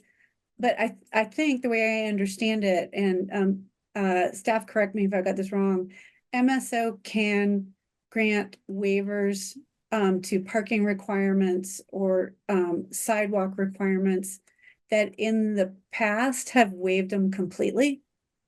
So there've been sidewalks that haven't been put in or parking that hasn't been provided. Am I understanding that's how this came about, this conversation? There was some of that when they just said, well, you don't have to build a sidewalk. The example you gave was saying when it provides no connectivity. Mm-hmm. And so the issue becomes what happens as other sidewalks are developed. So some of these waivers should be in terms of time Yep. rather than granted permanently. So, we've had situations, I think, on 23rd Street where you said, well, you don't have to build the sidewalk until you've got a neighbor who's also required to build that sidewalk. I mean, so some of the waivers could be a delay for that expense as opposed to, well, you never have to have a sidewalk. In 23rd Street was an agreement not to protest. It wasn't that they didn't have to do a sidewalk. They just wouldn't protest the benefit district when the project was done on a grander scale. And so that was the 23rd Street example. There are instances in the current code where if you get a project and I'll use a recent example because it's probably the best one out there. They had to move their dumpster because of, I forget, their neighbor did something and they moved the dumpster over and took up a parking space and they had nowhere else to put it. And that was the cleanest spot to put it. We just waived a parking space requirement because we needed a dumpster pad for that use. That was an administrative waiver we did at staff. Now they needed, I think, 10 spots, but by the time you get all that reconfigured, they needed 9. That was a waiver. They just when they redevelop, they'll have to figure that out down. You the didn't line. give us a waiver. I can only give waivers in certain instances with site plan projects. So that's, But they moved the dumpster onto the parking space. again, though, I can only move when it's involved in site. plan, Whatever. Currently is. Probably more realistic is if we do an R2 development. 40-foot wide lots. It's a requirement before you can get a building permit, all sidewalks and all curb and gutter has to be in. 40-foot wide lots means you're gonna put in 40 foot of sidewalk and 40 foot of curb and gutter and turn right around and tear out 24 feet of each. Because you're gonna build a driveway. And so you're gonna be tearing out over half of all the infrastructure that you just put in. But you're doing that just so you get a building permit. We're constantly talking to MSO about, can we come back in and put in all our sidewalk and the rest of our curb and gutter once we pull all our driveways? And that's a running conversation, but that would require a waiver to do that. And it's not an insignificant amount of money to building a house, you know. Have you had luck with those waivers? Or is it a mixed bag? Have not had any luck with it, other than the fact that, yeah, that's something we need to. I look at. hate to say it, but I have, but it was for affordability. Mhm. But it was the most reasonable thing that ever happened. And then I was like, thank you. Yeah, we don't have extra money to rebuild a sidewalk twice. And I think it is made for giant developments where the fraction of that cost, it's still a cost though. That's still. But, but when you're talking smaller infill, redoing a sidewalk just doesn't make any sense. I think that should be waivable. So I love that. I think it shouldn't be in the code in the first place. I mean, it doesn't sound to me like that's a waiver. It sounds like we've got things happening in the wrong order. Well, there was a text amendment a couple of years ago that reversed that order so that MSO didn't require the sidewalks and spots for the curb. So there was an amendment, actually probably more than 2 years ago, probably even longer back now than I think it was, to flip that around for that exact reason. And MSO didn't want to have a sidewalk somewhere they just knew it was coming out. So they turned that around with the code about 2 to 4 years ago, I suspect, at this point. I can't remember the exact time. Oh, there, Phil, you're okay. No. This is okay. But you still get that. Building code itself. They still hold us. Current building. Yeah, Okay, In the land. something's wrong here then, if you're saying it's flipped they and still hold us to, we still. I just know it's in the code at that point. It doesn't have that same standard. Like the code back to you. Okay. I have a question before we run the Yep. clock out. Elizabeth, did you look into the state statute that governs or may not govern why the floodplain permit is administratively granted now as opposed to a public hearing? No, I haven't had a chance to look into that. I will, do that and email it out to everybody. Thank you. Okay, Gary, thank you for the plan commission. We'll keep it up. Sure, we've got 5 more public meetings before we're. Yes, and Six, the big six more. ones, Yeah. big ones coming up. Big ones. We meet next time, you'll be shortly after, well, in next week, the residential one, I assume we'll get the most comments later this month. So we'll, for those who can, watch that planning commission meeting, if it's possible, that might help spur our discussion or put us in a better place to continue discussions and kind of feed off what the planning commission does. I think those will, and you'll help us see what the, public is saying. So if you can, watch that planning commission meeting before we come back. It's 2 nights, Yeah. both nights. Looks nice coming up, yeah. And then we'll meet back on the 19th and we'll review some of that and then other concerns, bring them with you. Yeah, both nights, another mid-month, and then both nights in September. Yay. One of my funnest votes was to make you do that. Just kidding. Okay, thank you, Elizabeth. Good work, everyone. Thanks for the input.